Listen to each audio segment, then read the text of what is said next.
Bonjour tout le monde et bienvenue dans cette nouvelle vidéo, vidéo qui m'a été inspirée par l'un d'entre vous, qui m'a posé la question suivante, à savoir comment je détermine le prix d'achat de mes biens immobiliers pour réaliser des opérations de marchand de biens rentables. Donc dans cette vidéo, je vais vous détailler point par point la méthode de calcul que j'utilise, parce qu'il s'agit bien de calcul. Donc ceux qui ont raté les cours de maths au collège, une petite session de rattrapage aujourd'hui. Rassurez-vous, ça va bien se passer. Donc je vous ai préparé un document, on va passer sur mon ordinateur un peu plus tard. Et dans un premier temps, on continue juste après ce court jingle. Allez, à tout de suite.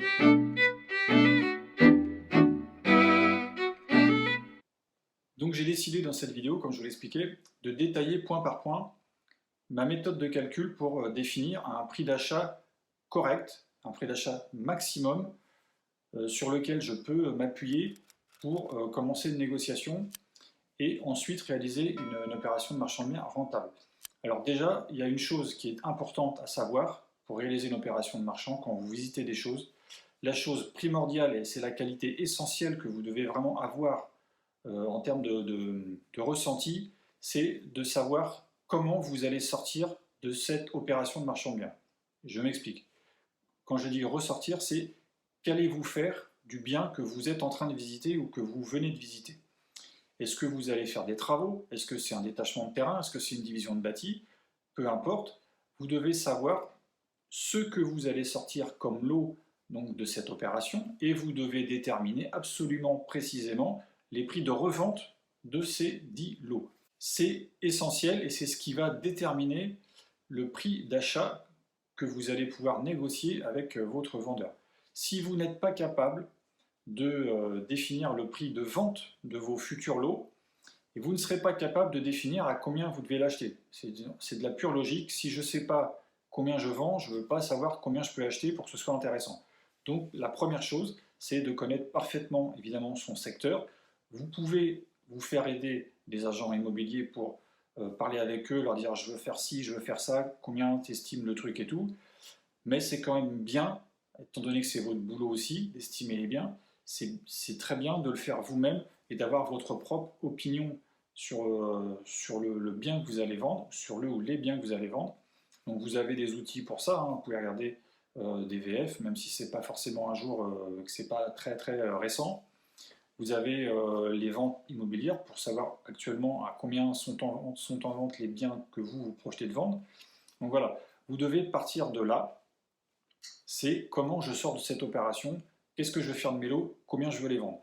À partir de là, vous pourrez définir par la méthode de calcul que je vais vous détailler juste après, combien vous devez acheter au maximum les biens.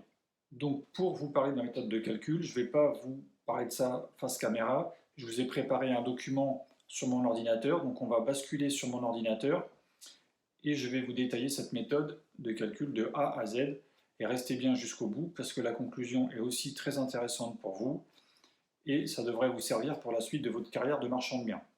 Donc on bascule, je vous retrouve sur mon ordinateur. A tout de suite. Donc comme je vous l'ai dit, on va passer sur l'écran. Je vous ai fait un diaporama pour vous expliquer un petit peu plus en détail comment on fait pour calculer le prix d'achat. Donc comme je vous l'ai dit, tout part du prix de vente du bien. Donc à partir du moment où vous avez déterminé votre prix de vente du bien, vous pouvez tout faire. Donc ce qu'il faut bien comprendre, c'est que le prix de vente du bien, il est décomposé en deux. Il y a deux choses qui composent ce prix de vente du bien. Donc vous avez dans un premier temps le coût de revient de l'opération. Donc le coût de revient de l'opération, c'est quoi? Donc ça, c'est composé également de plusieurs choses. Donc vous avez le prix d'achat qu'on cherche à déterminer. Vous avez ensuite les frais de notaire. Vous avez ensuite le montant des travaux. Alors quand je dis travaux, c'est même si vous faites un détachement de terrain, vous avez que du géomètre, c'est pas grave. Je compte ça comme travaux, c'est l'ensemble des frais que vous allez dépenser pour arriver à votre fin sur cette opération. Et donc la dernière chose qui compose ce prix de revient, c'est les frais de financement. Donc là, tout ça, ça compose le coût de revient. Donc il y a une deuxième chose qui compose le prix de vente du bien, c'est évidemment la marge de 20%. Vous savez très bien que pour que ce soit intéressant pour la banque, il faut que vous finissiez avec une marge d'au moins 20%. Ça vous permettra d'être beaucoup plus crédible et d'avoir votre accord de financement beaucoup plus tôt. Donc ensuite, on va partir sur un exemple chiffré. beaucoup plus concret. À partir de maintenant, on va parler de chiffres. Donc le prix de vente, on va partir sur 216 000 euros. Donc on va partir du fait qu'on a 20% de marge. Donc 20% de marge dans ces 216 000. Donc on va extraire la marge en fait. Donc pour ça, on va utiliser la méthode de calcul la suivante. Donc vous avez vos 216 000, vous divisez par 1,2 et vous tombez sur 180 000 euros. Votre marge, elle est donc de 216 000 moins 180 000 euros, 36 000 euros de marge. Ça veut dire que sur cette opération, vous devez faire minimum 36 000 euros de marge. Ensuite, ça nous permet de savoir combien est de combien est le coût de revient. Donc c'est simple, on vient de le calculer. Donc il est de 216 000 moins la marge, donc c'est les 180 000 euros qu'on a calculé juste en dessous. Donc on sait que le coût de revient de cette opération, il doit être de 180 000 euros maximum. Donc dans ces 180 000 euros, on reprend le premier schéma avec les chiffres. Donc on sait que le coût de revient, les prix d'achat, les notaires, les travaux, les frais de financement, ça va nous revenir à 180 000 euros, 180 000 euros maximum. Donc maintenant, on va détailler point par point pour arriver finalement au prix d'achat. Donc on va calculer les frais de financement. Alors pourquoi on calcule les frais de financement en premier? Tout simplement parce que les frais de financement dépendent de votre prix d'achat, de votre dépense en travaux et des frais de notaire. Donc c'est l'ensemble de ces trois choses qui déterminent les frais de financement. Donc on est obligé de les déterminer en premier. Et j'ai demandé à ma banque un peu comment on faisait pour calculer ces frais de financement. Parce que je lui ai dit, si je veux avoir une estimation des frais de financement, au début, sans venir vous consulter, comment je fais? Elle me dit, vous prenez votre coût de revient, donc là on part sur 180 000 euros, et c'est à peu près 4% de tout ça. Bon, 4% c'était il y a quelques temps, ça s'est vérifié sur mes deux premières opérations, on n'était pas loin. Maintenant, vous savez, tout augmente, donc là, pour cet exemple, on va partir plutôt sur 5%. Donc on va partir du frais de financement de 5%. Donc on va essayer de déterminer combien ça coûte. Enfin, on ne va pas essayer, on va réussir.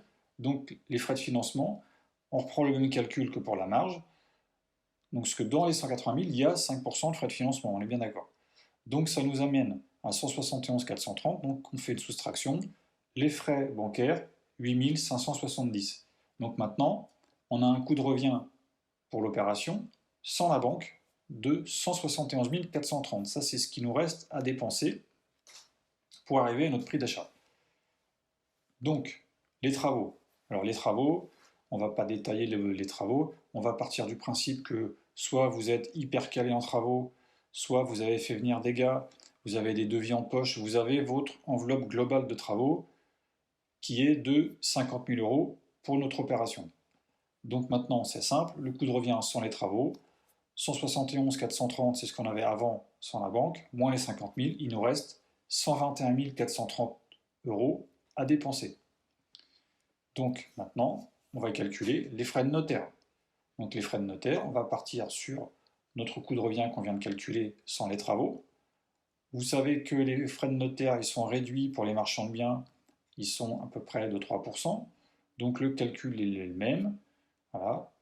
On arrive à 117 893, on fait une soustraction, on a des frais de notaire de 3 537 pour cette opération.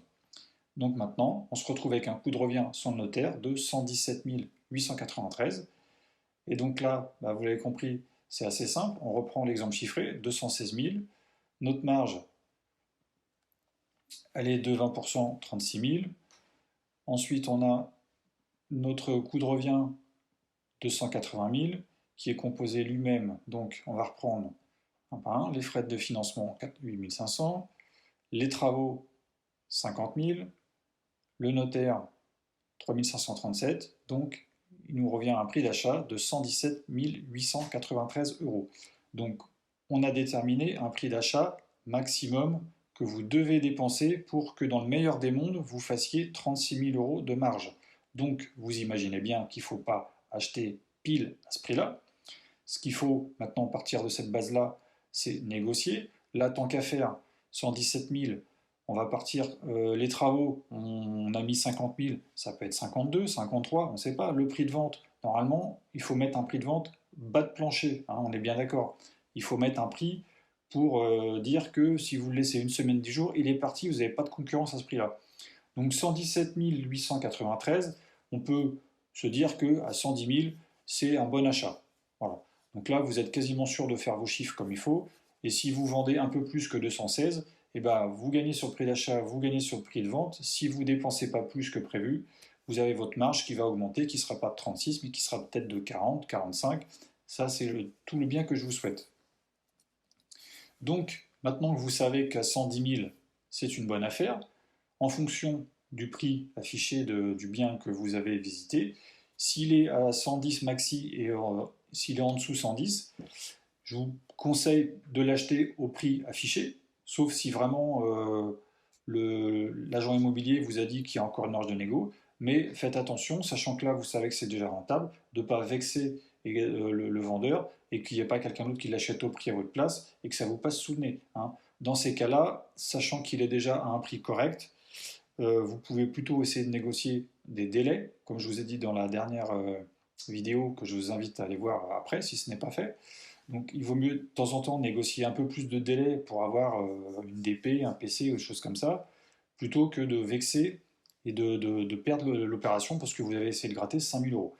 Par contre, s'il est affiché à 140, eh ben vous savez que vous avez un bon 30 000 à négocier. Donc là, c'est à vous de jouer. Donc voilà, c'est la méthode que j'utilise pour définir mon prix d'achat du bien. Donc je pars du prix de vente et je déduis pour arriver à un prix final qui me permet quasiment à coup sûr de faire une bonne opération. Donc voilà, je vous laisse là-dessus. J'espère que cette vidéo vous a été utile. Si c'est le cas, évidemment, un like, un commentaire. Et puis abonnez-vous. Allez, à bientôt. Bye bye.